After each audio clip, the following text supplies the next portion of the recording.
Olá, seja muito bem-vindo ao canal. E no vídeo de hoje nós vamos falar sobre Moisés e o tempo de Deus. Na verdade, esta é uma pregação que falará sobre o tempo. Todavia, não utilizando aquela ótica de Eclesiastes e Provérbios. Não, nós vamos usar a passagem de Êxodo, o capítulo 3, que vai relatar o chamamento de Moisés, por assim dizer.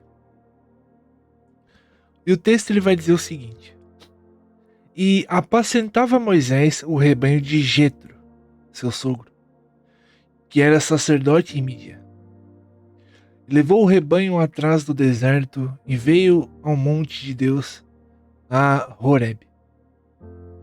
E apareceu-lhe o anjo do Senhor em uma chama de fogo, no meio de uma sarça, e olhou. E eis que a sarça ardia no fogo, e a sarça não se consumia. E Moisés disse: Agora me virarei para lá e verei esta grande visão, porque a sarça não se queima. Porque a sarça se não queima. E vendo o Senhor que se virava para lá a ver, bradou Deus a ele no meio da sarça e disse: Moisés, Moisés. E ele disse: Eis-me aqui. E disse: Não te chegues para cá. Tira os teus sapatos de seus pés, porque o lugar que tu estás é terra santa. Aqui nós vemos que Moisés foi chamado para enfim cumprir a promessa que Deus havia feito de livrar o povo do Egito. Mas voltando um pouco, falaremos sobre o tempo. O tempo ele é um dos grandes dilemas da vida. Não conseguimos ser pacientes quando é exigido uma espera, porque esperar sempre nos provoca atrações inesperadas, ou melhor, tentações inesperadas. E, ela não, e essa espera também nos faz agir contra a nossa própria natureza.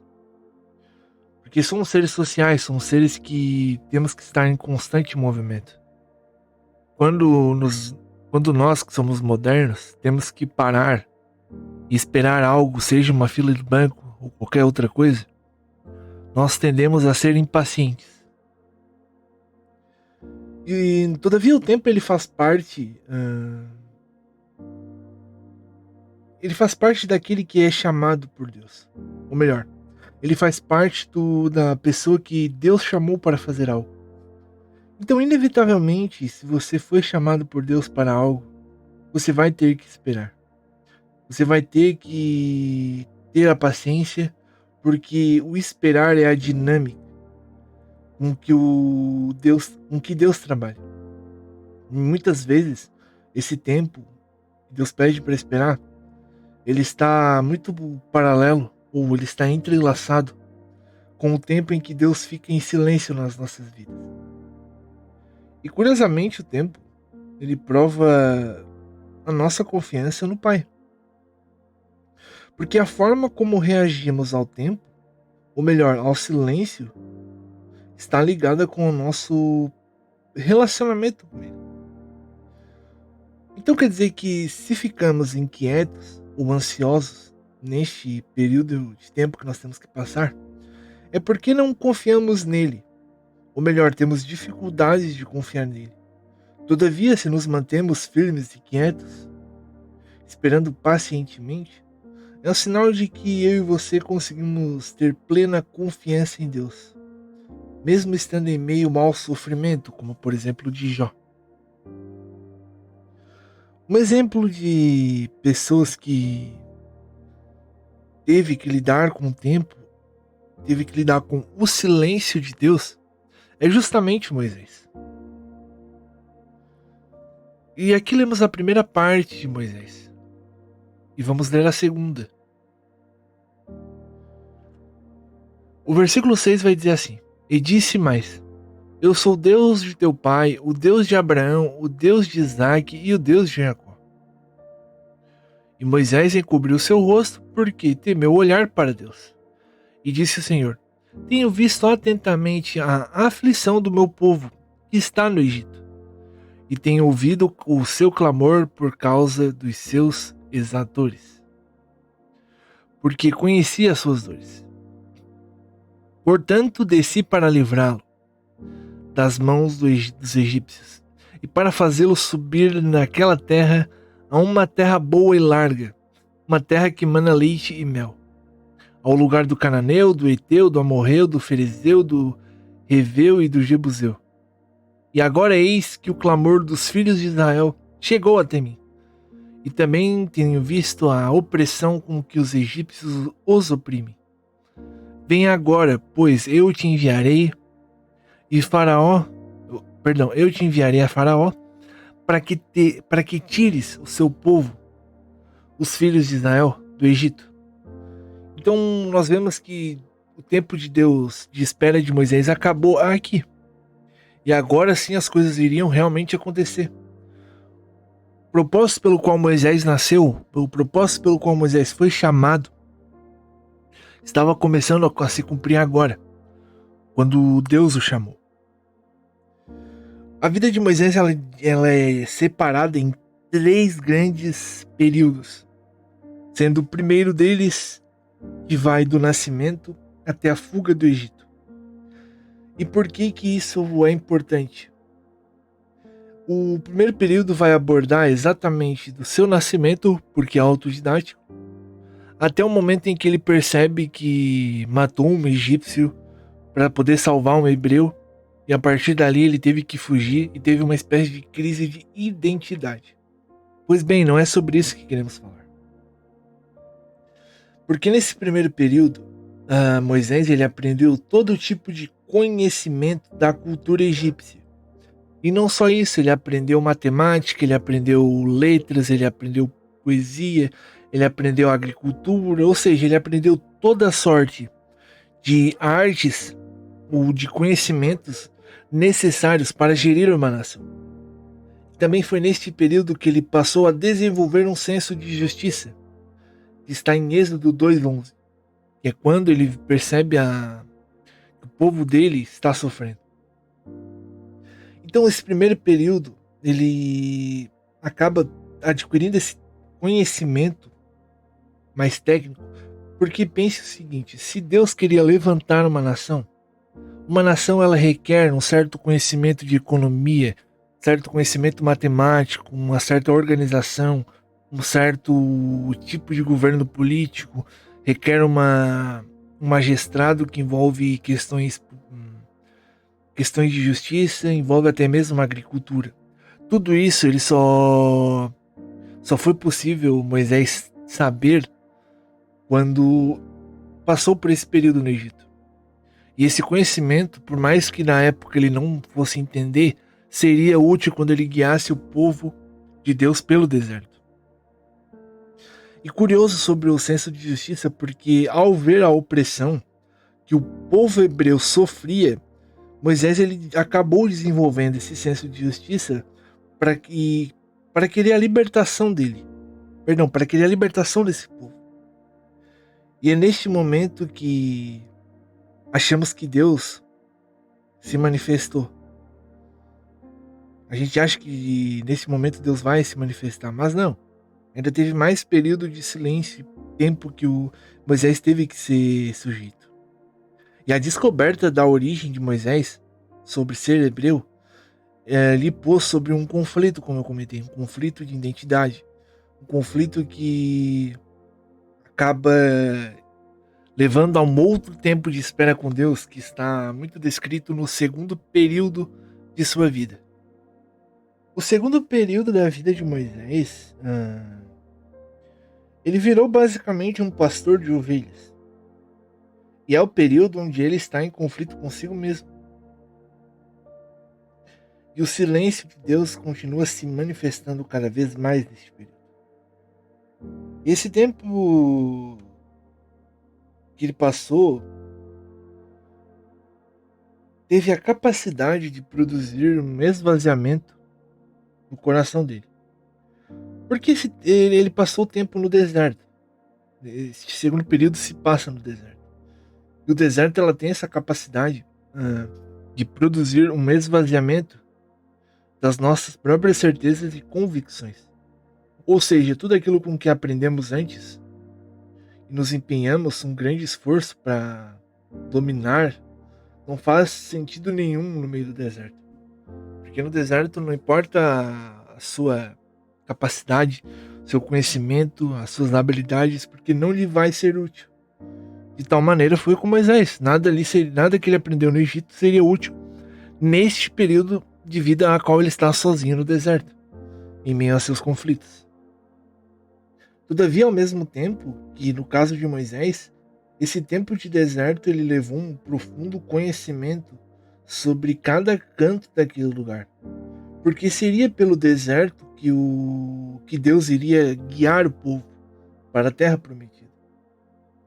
Então entendemos que o silêncio divino, principalmente na vida de Moisés, foi realmente para desenvolvê-lo, para esvaziá-lo das coisas do Egito, para desenvolvê-lo para o propósito a qual ele foi chamado.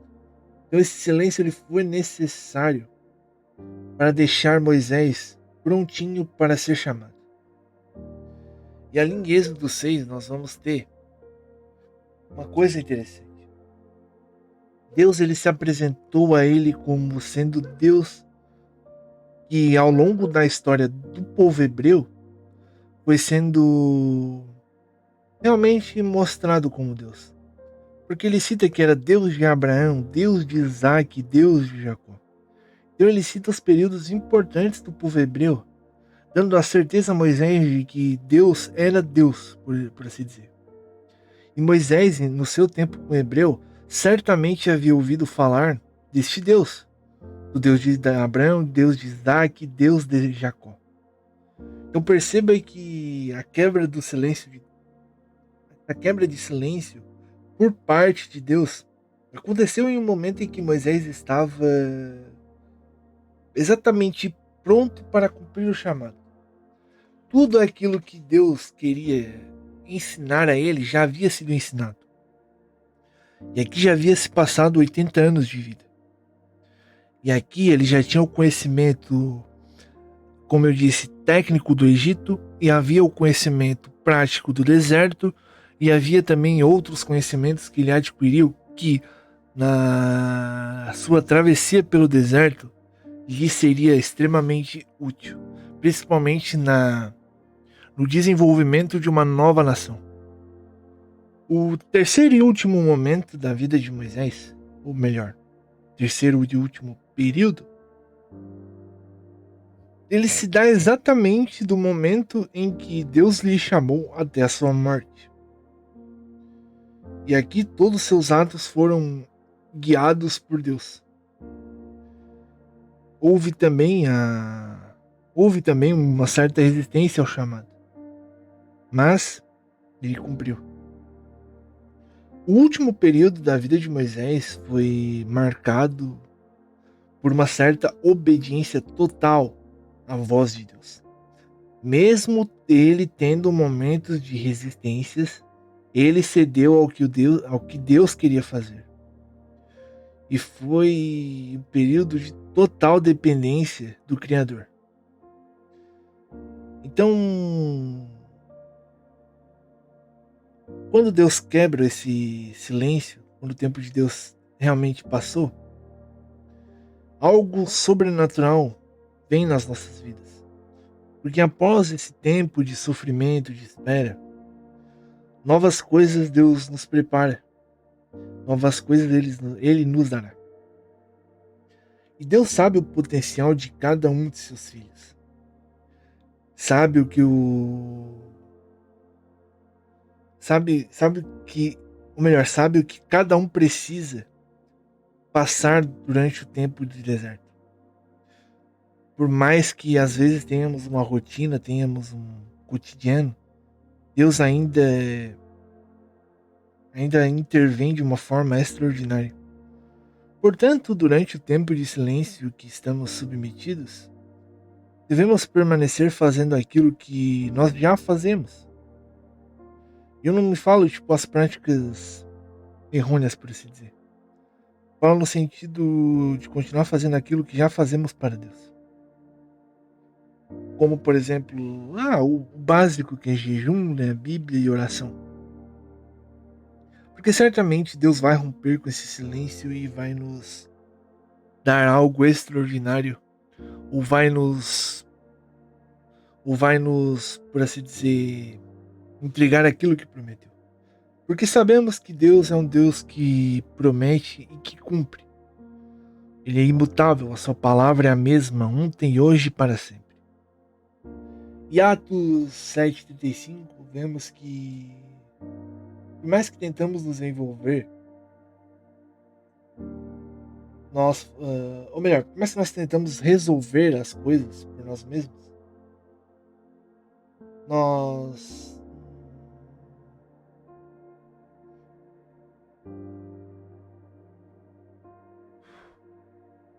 uma coisa sobre Atos 7 ali é que por mais que tenhamos que nos envolver, ou melhor, estejamos envolvidos em nossas rotinas, certamente Deus vai nos chamar de uma forma inesperada. E vamos ter em nossos corações o ímpeto de realizar aquilo que Deus nos chamou para fazer. Então, algumas considerações que devem ser levadas para poder passar nesse período de deserto, esse período de tempo, esse período que Deus se mantém em silêncio conosco. A primeira coisa é se manter na busca. Mas como isso? Como é que você vai buscar a Deus? É da maneira simples, é lendo a sua palavra. Porque é através dela que ele vai falar conosco. O segundo ponto é não atropelar o tempo. Ou seja, você não tentar não ser ansioso, não ser impaciente com as coisas. Porque há um tempo de espera determinado por Deus. E estamos sujeitos a esse processo, porque durante esse tempo iremos aprender incontáveis coisas. O terceiro ponto é obedecer sua palavra. Moisés obedeceu, por mais que teve algumas resistências, ele obedeceu à voz de Deus. O quarto ponto interessante a considerarmos é que Deus ele é um Deus que promete e cumpre. Como já falei, sua palavra não muda.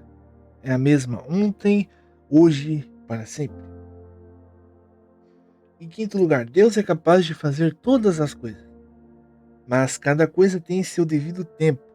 Ou seja, cada coisa tem seu processo. Tem seus desertos a serem vencidos. E por fim, siga pacientemente fazendo aquilo que já fazemos, cumprindo o nosso chamado, porque Deus deseja que o adoremos com o nosso máximo potencial. Ou seja, Deus quer o 100% de nós. E boa parte desse 100% ele é desenvolvido nestes períodos a qual a voz de Deus ou melhor, nesse período ao qual temos o silêncio de Deus, neste período ao qual nós temos que passar por um deserto, onde, por consequência, estamos totalmente dependentes deles e que devemos confiar, porque pela nossa força jamais seríamos capazes de fazer qualquer coisa. Se você assistiu até aqui, deixe seu like, comenta, compartilhe e nos vemos até um próximo vídeo.